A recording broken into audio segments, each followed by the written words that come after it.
What's going on? Welcome to another episode of The Walk, powered by Model Match.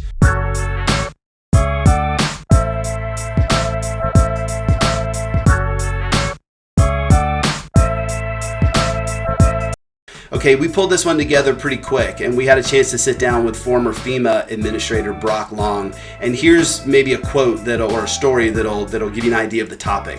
So a couple days back, we were having a conversation just in our office, and one of our teammates made a comment. We were talking about asset poverty and financial preparedness, and one of our teammates made the comment that in school they were taught that the mitochondria is the powerhouse of the cell, which is important, but they had no idea how to balance a checkbook. They had no idea the baselines of how to manage a personal budget or financial responsibility. That's the topic of the conversation with Brock today, how that education can help prepare us not only every day, but especially in times of crisis. Thanks for joining The Walk. I hope you enjoy this episode with Brock Long.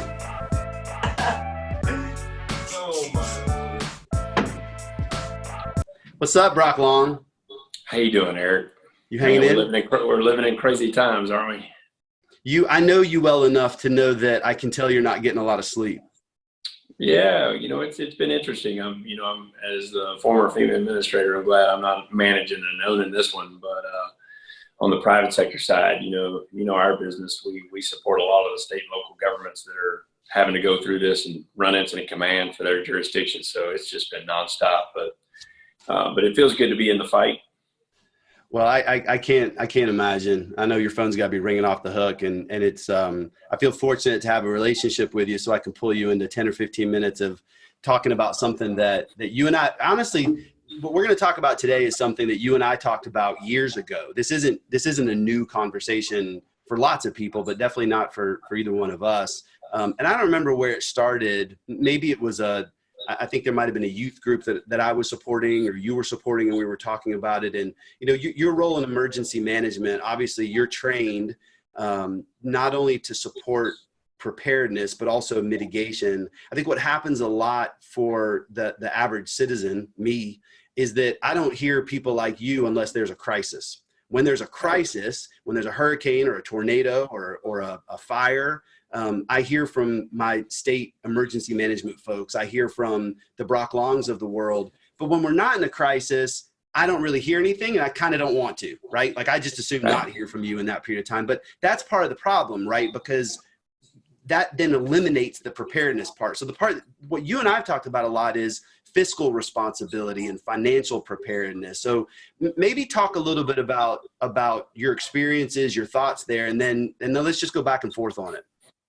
Well, Eric, here's the thing. What you just described is what I call hazard amnesia. When it's a blue sky day, people are fixated on, completing their routines and going about their lives. And then when something happens, they're not prepared for it. And unfortunately, the COVID-19 virus is playing out some of the worst case scenarios that I've been talking about for the last couple of years.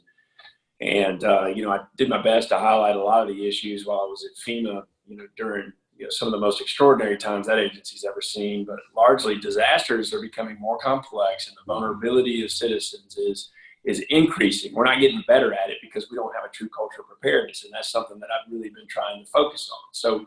So for example, I believe in climate change. The climate's changing, but that is not the sole reason why our disasters are getting worse and worse and having greater impacts on our society. And like you and I talked about, is I believe one of the greatest problems in the nation is asset poverty. So not poverty of, I don't make enough money to make ends meet. I just can't break these negative cycles and break out of, a disadvantaged, situation.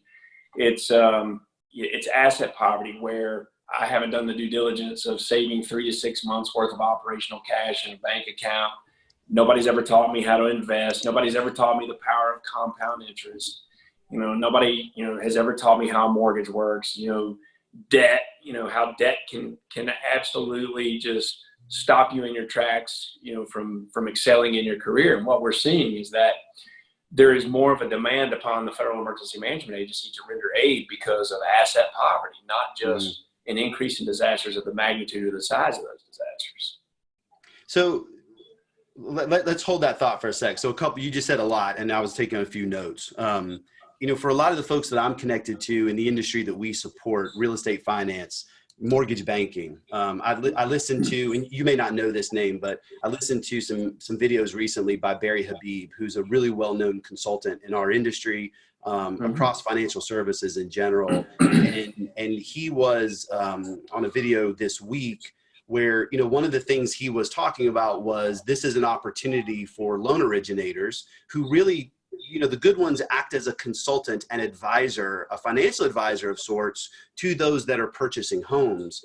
That if things are managed appropriately, this might be an opportunity to go do a cash out refi, as an example, right, to utilize your asset to put you in a position to be a little bit more prepared for the moment in time that we're in. And so I think that's important for the folks that we know.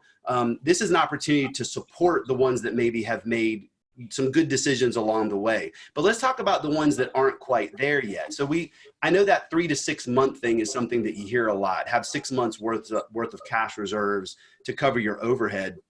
I think what I worry about, though, is that for most folks, that seems like such an unachievable goal when right now you might only have one paycheck saved if something was to go wrong.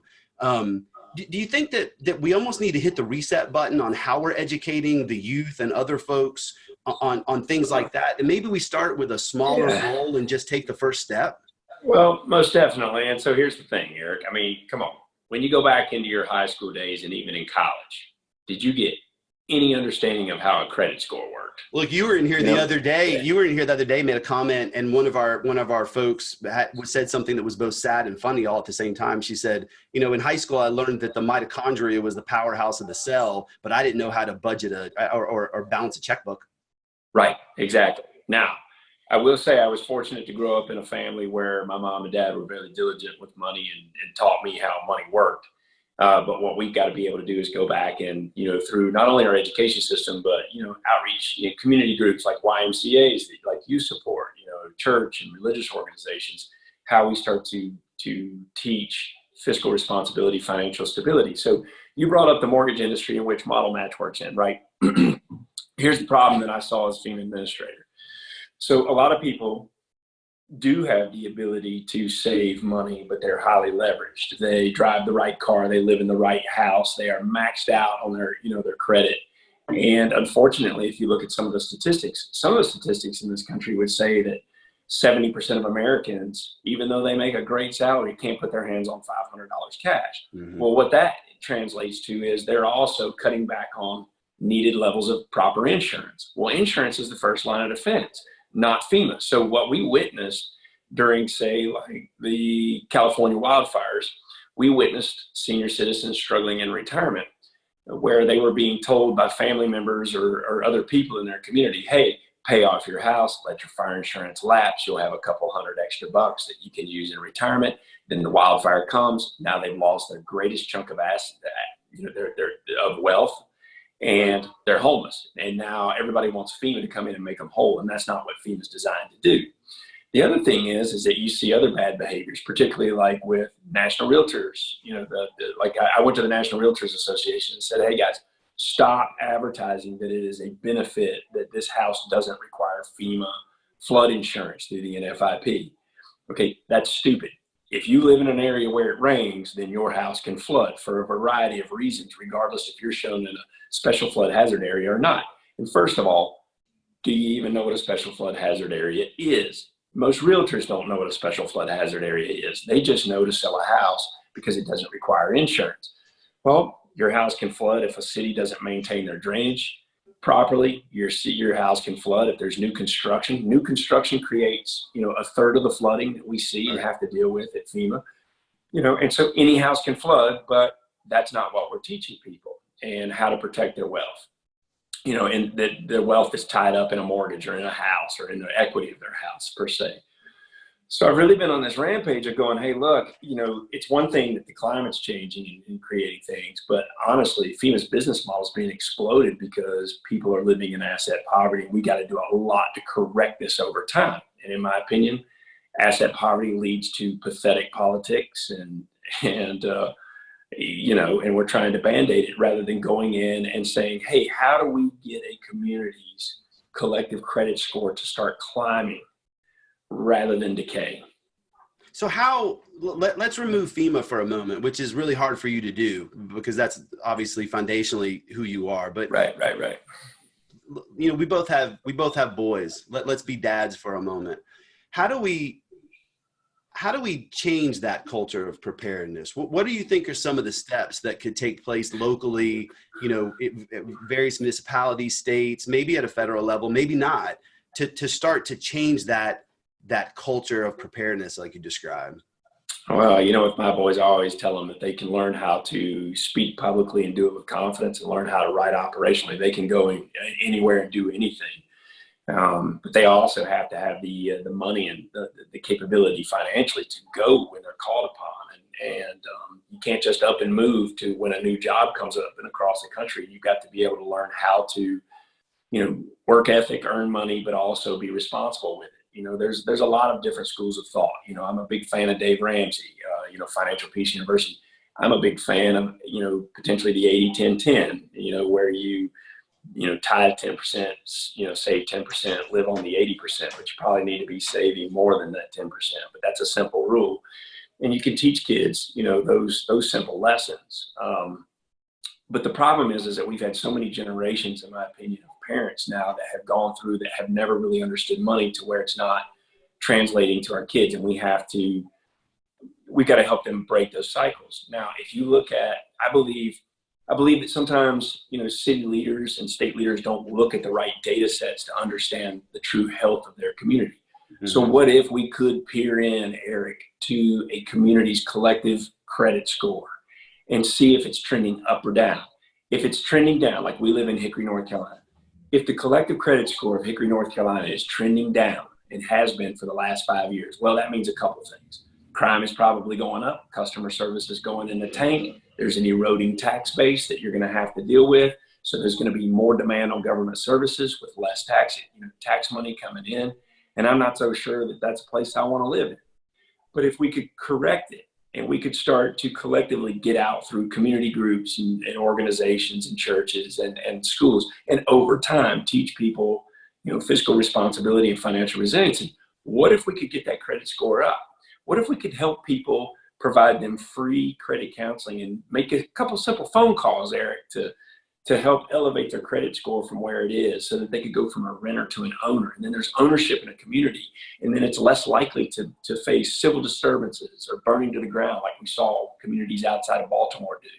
What if you could eradicate a certain percentage of the divorce rate in a community through financial resiliency? Because, you know, finances is one of the main reasons why divorce, you know, right. occurs. Right. There are so many things that I think we've got, you know, that we could eradicate in a community.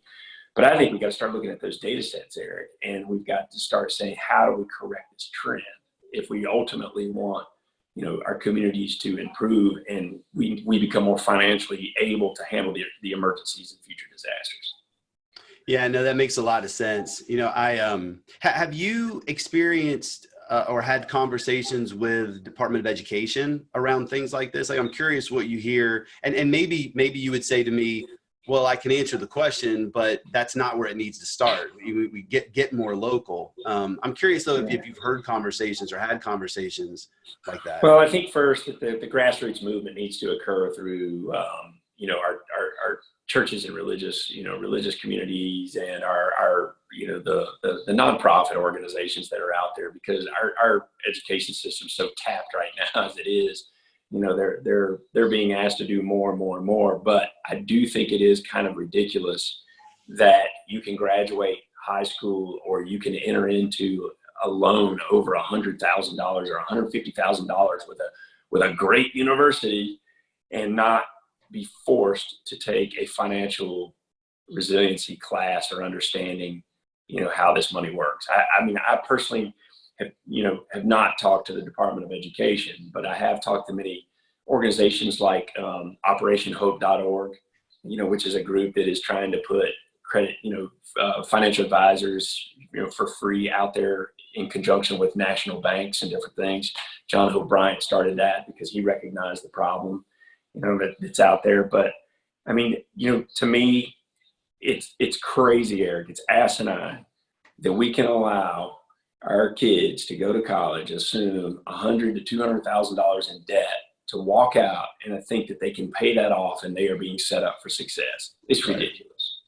Right. Well, I mean, listening to you and having this conversation, I think that this is the rabbit hole, right? It feels really systemic. It's not one little thing that needs to be changed. It is bigger. It is systemic at some level. You know, I also think about you, I think, did an interview with one of the media outlets over the last couple of weeks, and you made this comment. And I don't think whoever was interviewing you, I don't think they were prepared for this comment. It wasn't, I don't think it was going to be a topic that they wanted to cover.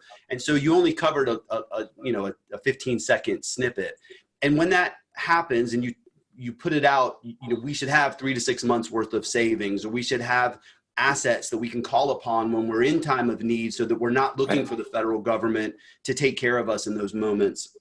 I think the problem with that, when people only hear you say that for 15 seconds or others, is that you leave out so much of the story. You leave out the fact, tell me if I'm wrong, Brock, but I pay my taxes. I believe in paying taxes. I believe that my taxes should go to fill the potholes on the street and be able to take care of folks when they're in their greatest need at some level, and the services that we need as taxpayers.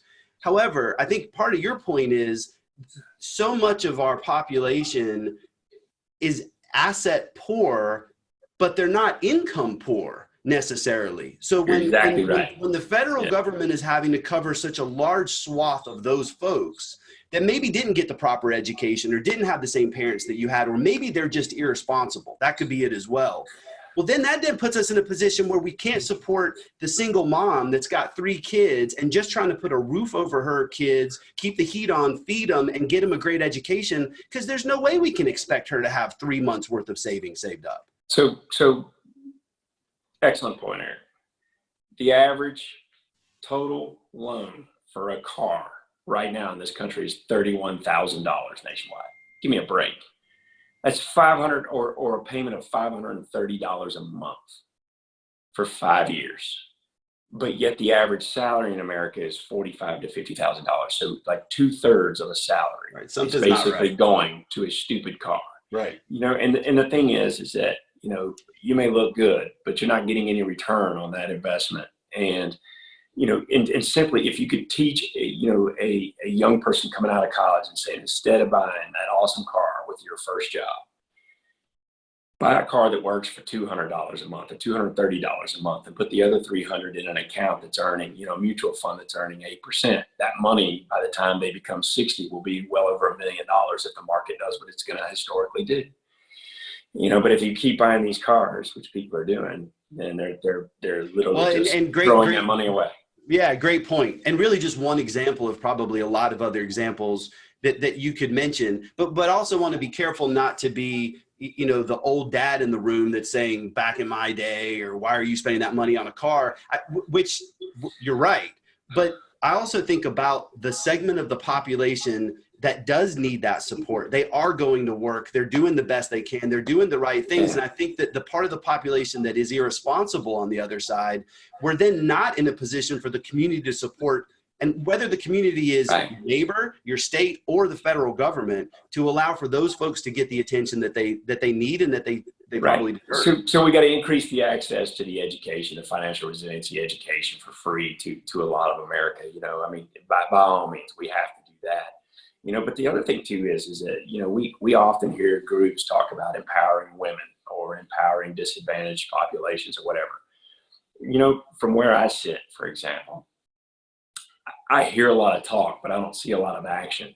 I don't see us in our education system, for example, teaching women how to start their own disadvantaged businesses, or disadvantaged, citizens being able to start a historically underutilized business, and understanding how all of that works. And then all of the things that have been laid out there to create success for different pockets of our community in America that have not really had advantages given to them over their life. But, they exist, but we never teach anybody how to take advantage of it. Shame on us. Sure. It's, and that's the other thing. So it goes back to the education piece of it, and letting people understand that, you can start businesses, and it doesn't take as much money as you think it does, to be able to do that. And we talked about that.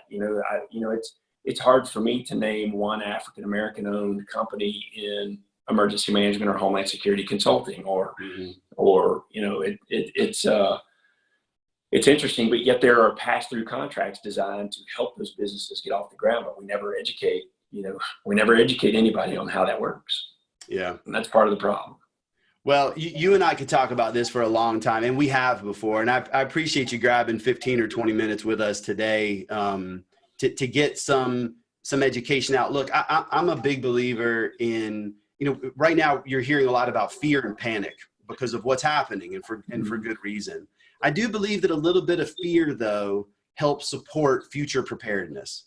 And so maybe those of us that are feeling a little bit of fear about our own personal financial situation, that this is a moment in time to do a self-audit, to think about things that we could change, and also think about how we impact those around us to help their own personal financial situations be better for the future. And I know that's something that the word passion gets thrown around, and I kind of don't even like using it, but it is something that I know you're passionate about. And on top of everything you're doing on the emergency management side, I appreciate that and wanted to get that take. I'm going to have you back on the walk so that we can have a longer conversation when this thing passes, and we can talk about your experiences within FEMA, your experiences within Deepwater Horizon and Katrina and all the things you've been through. But I wanted to grab this piece right now because I think it's super impactful to a lot of people. So I appreciate the time.